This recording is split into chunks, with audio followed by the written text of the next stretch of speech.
আপনি কি কখনো ভেবেছেন একটা জিনগ্রস্ত রোগীর শরীর থেকে 5 মিনিটের মধ্যে জিনটিকে তাড়িয়ে দেওয়া সম্ভব? আপনারা এখানে মনে করতে পারেন, আপনাদের মনে প্রশ্ন জাগতে পারে যে 5 মিনিটের মধ্যে কিভাবে জিনকে তাড়া সম্ভব?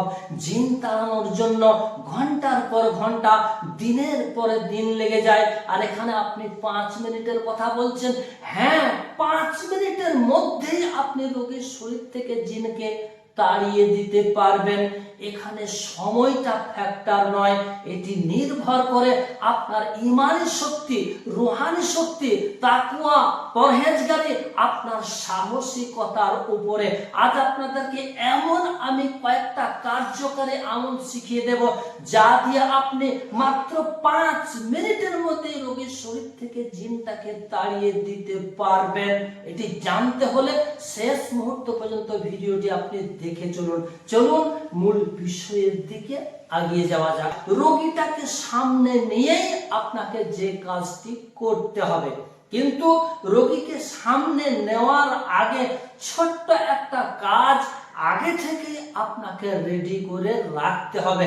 সেটা হচ্ছে কিছুটা পরিমাণ পানি নিয়ে ওই পানিতে আপনি বেশ কয়েকটা কুল গাছের পাতাকে ছিঁড়ে ছিঁড়ে ওই পানিতে ফেলে দিন, আর পানিটাকে আপনি হালকা কুসুম কুসুম একটু গরম করে নিন, আর ওই পানির উপরে 4 কুল 3 বার করে পাঠ করে ফু দিয়ে ওই পানিটাকে আপনি রেডি করে রেখে দিন। এবার আপনি রোগীটাকে সামনে নিয়ে বসে পড়ুন। রোগীকে সামনে নিয়ে আপনি উচ্চ আওয়াজে জোরে জোরে সূরা জিনের প্রথম 5টি আয়াত এবং আজান তেলাওয়াত পড়তে আপনি আরম্ভ করে দেন।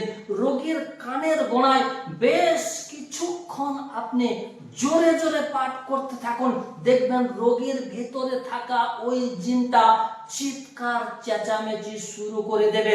যখন এই জিনটা চিৎকার চেঁচামেচি শুরু করে দেবে, তখন ওই যে আপনি কিছুটা পানি নিয়ে হালকা কুসুম কুসুম গরম করে রেখেছেন, আর তাতে আপনি 4 কুল করে ফু দিয়ে রেখেছেন কুলের পাতা দিয়ে। তবে এখানে খেয়াল রাখবেন, পানিটাকে হালকা একটু কুসুম কুসুম গরম করবেন, কারণ অতিরিক্ত গরম করে রাখলে রোগীর শরীরের ক্ষতি হয়ে যাবে। এর জন্যই হালকা শরীরে নেওয়া যাবে এইরকম আপনি হালকা কুসুম কুসুম গরম করে রাখবেন।